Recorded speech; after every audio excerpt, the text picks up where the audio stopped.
Hi, folks. Welcome to the Prepared Homestead. This is Travis. Thank you all for stopping by to watch. Well, I had our storms blow through last night. Ended up not getting hardly any real storm right here where we live in our area.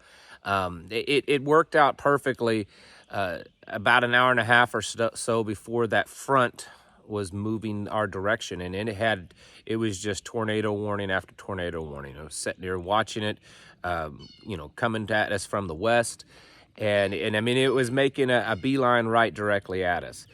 And then we had this pop-up shower for about a half hour. And it cooled everything down. It was really nice, a real heavy rain shower. And I thought, that may be the thing. Maybe that takes some of the energy out of the atmosphere around us. And sure enough, as it was coming at us, there were storms to the north, south, east, and west, especially to the south of us. They got just hammered with big baseball-sized hail. It moved on down into Tennessee. Tennessee got hit pretty bad yesterday. We did have a couple of tornadoes here in southwest Missouri. But right here in our area, as it moved through, it just dissipated over us. And we got a little bit of rain, a little bit of lightning out of it, and that was it. So praise the Lord that ended up working good for us, for the rest of everyone that did have to go through some storms. Prayers are with you. And it's just, as I say, it's just one more thing that you can use as a tool to learn how to get prepared. How did it affect people? How did people react to it? How quickly did, local services, 911, fire department, EMS, police, all those types of services, how fast did they respond? All of that kind of stuff needs to be taken into account when you're assessing something, and especially some type of emergency like this, and how you can learn from it and then prepare for when those times happen in your area, especially when they happen during a collapse, because it'll be worse. There's no guarantee as things worsen and as things fall apart more. There's no guarantee that you'll have those services to call upon when you need them. So that's why you need to be self-sufficient and take care of yourself. Keeping with that kind of train of thought, this is a topic I talk about often on here, but we cannot get tired and bored of talking about this, because as I've said before, this is probably the single most important thing that is happening in our time, and that is the amount of people coming across the border. It's estimated 10 to 15,000 people a day are coming into this country just through the southern border illegally. That is a huge, huge issue. There's millions and millions here, but probably tens of millions here. And we don't know what they're here for. We don't exactly know who everyone is that's coming through. But this is so important for us to remember and prepare for, because it is happening. Most of these other things that myself and others talk about, these what ifs, or what to do when this happens, what to do when there's an EMP, what to do if there's a terrorist attack, what to do if the dollar collapses, or what to do if there's the next pandemic. Those are things that, while they may likely happen, depending on the scenario, they're not guaranteed. Whereas this situation, the people coming across the border, is absolutely happening. It's happening in real time. It's happening as I speak to you. And it's been happening for years now, so that we have tens of millions in this country. And it's not just that people are coming into this country illegally. It's not just that they're coming in here so that they can, suck off the welfare system, get free housing, free phone, free health care, free education, all those kind of things, because that is happening, and that's happened for a long time. But we know for a fact that there has been something that's changed over the last few years, and that's the demographics of the people that are coming across the border. There are a large amount of people coming across the border from other countries. In fact, I remember reading a report several months back saying that Mexican, especially, and even some other Latin American peoples from south of the border, aren't even the prominent number of people that are coming across the border anymore. That used to be the case. It used to be that the vast, vast majority of people coming across the border illegally were Hispanic from Mexico and other Latin American countries, and that's just not the case anymore. There's been an estimated 600,000, maybe even, in the neighborhood of 750,000 illegal Chinese that's coming across the border. The vast majority of these are military-aged males. We've talked about this before. I mean, even in the video of them coming across the border, they still got the high and tight haircuts. They're standing in line almost like they're in formation. It's interesting. It's almost like they have a military background. Why are they all coming here? Why would a communist country that makes it very difficult for its average citizen to just walk out and leave allow hundreds of thousands of military-aged males to come to America when they themselves, the Chinese, have been very open about how they are preparing for war? Why would you allow 600,000 potentially, candidates for the military to enter this country? Because it's for a plan. It's a purpose. There's at least half as many as that's in China, in Canada, and the possibility of more coming across the border. It's a very real thing. Like I said, 10 to 15,000 people a day, and even if we get a new president, and even if that new president shuts the border down, just between now and then, there could be several million more people coming into this country. And I hate to break it to you, but I'm not buying the story that as soon as a new president takes office, if Donald Trump takes office, he's just going to start kicking everyone out. I don't even know if that's logistically possible.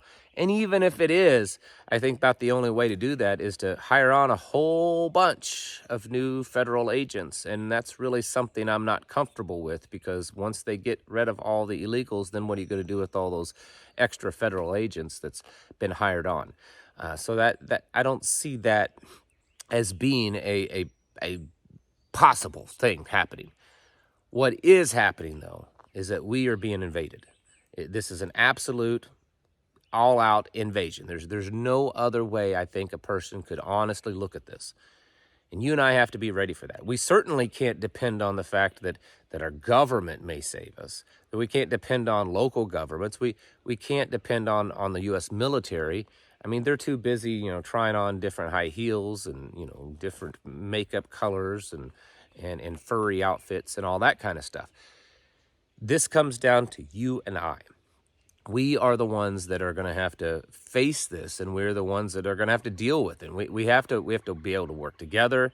That's why I've constantly, to the point of annoying many of you, push being in a community, building a community of people, and not just and the reason why it's community and not, say a militia, it's because that's putting the cart before the horse, I believe.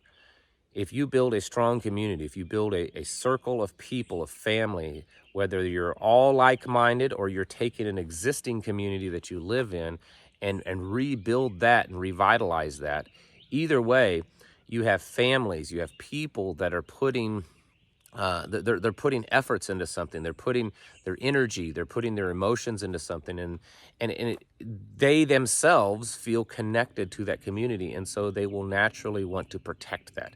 And so out of that would come the defense. Instead of building the defense first, you really should be building the community first. If you go back to the early colonial era, where the American militias first started, they weren't creating militias out of nothing. They were communities that realized that what they had was valuable to them. They had an emotional tie to their community and to their neighbor, and they didn't want anything bad to happen.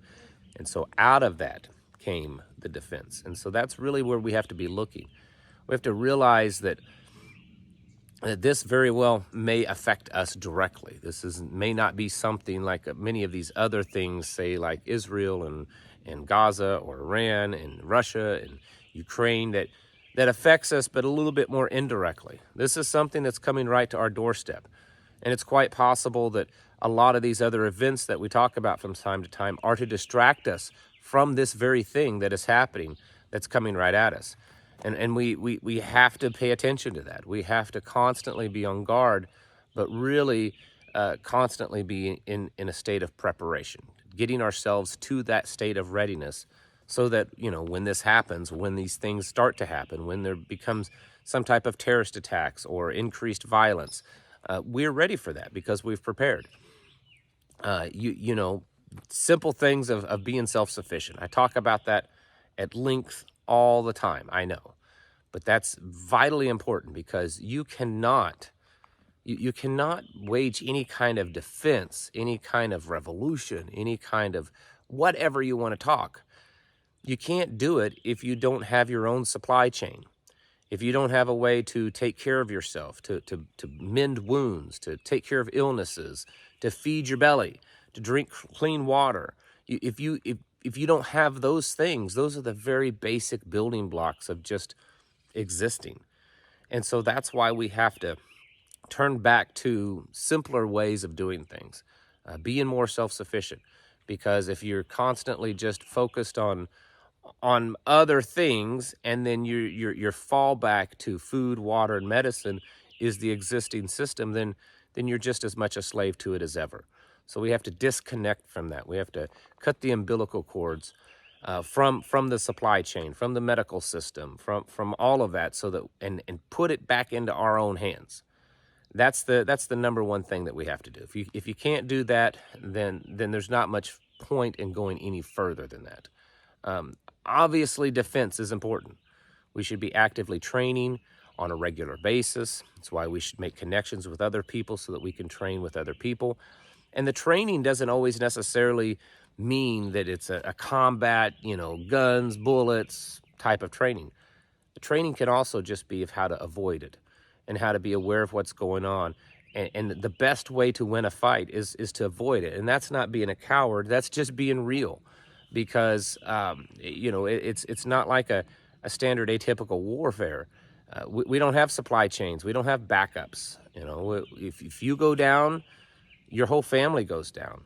And so the best thing to do is try to avoid it. And so having a community where you can keep tabs on what's going on, and you can, be observant and gathering intel and, doing recon as a group of people, that's going to be critical also.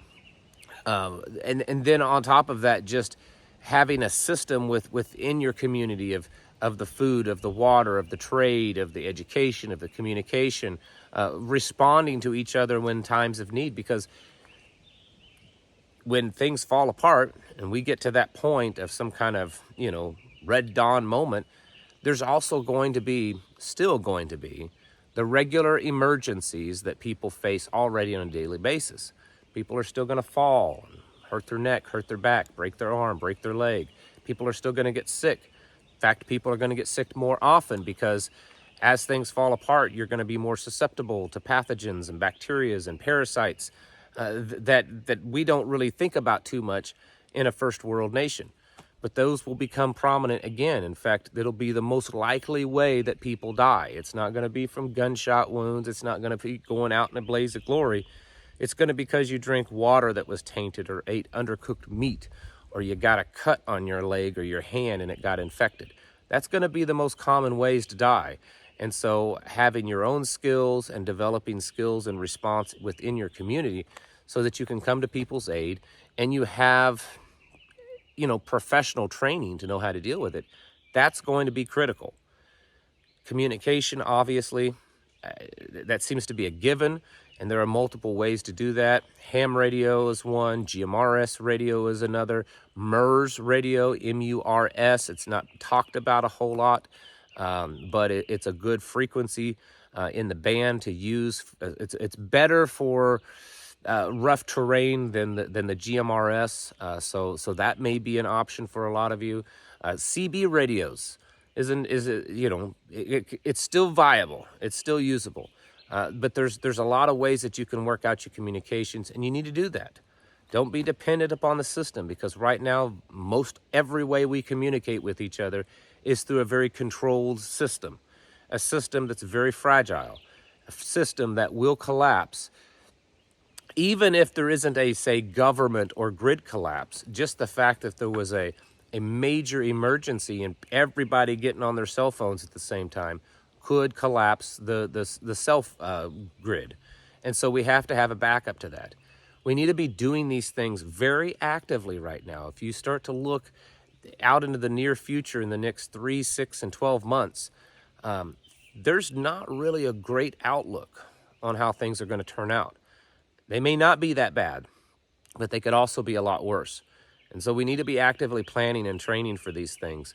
There's so much problems coming across the border that alone is worthy of us getting activated. And that's not the only thing going on. That's just maybe the biggest thing going on right now. We have a dollar on the verge of collapse. We have World War III about ready to happen in several parts of the country, parts of the world. We have a very real potential civil war brewing here in the United States, as there's so much violent divisiveness and hate for each other. I could go on and on. We have a pandemic on the verge of happening. The World Health Organization and the CDC in the last several days have both stated that this H5N1 bird flu in cattle could be the next big pandemic and that people need to get ready for it. All these things are happening at once. We can't just sit by and expect that everything's going to be okay, because since there's so many things happening, the odds of at least one of them happening are getting to be pretty good. So what you need to be doing is getting your houses in order and preparing yourselves mentally, physically, and spiritually. Thanks for watching. I'll catch you in the next video.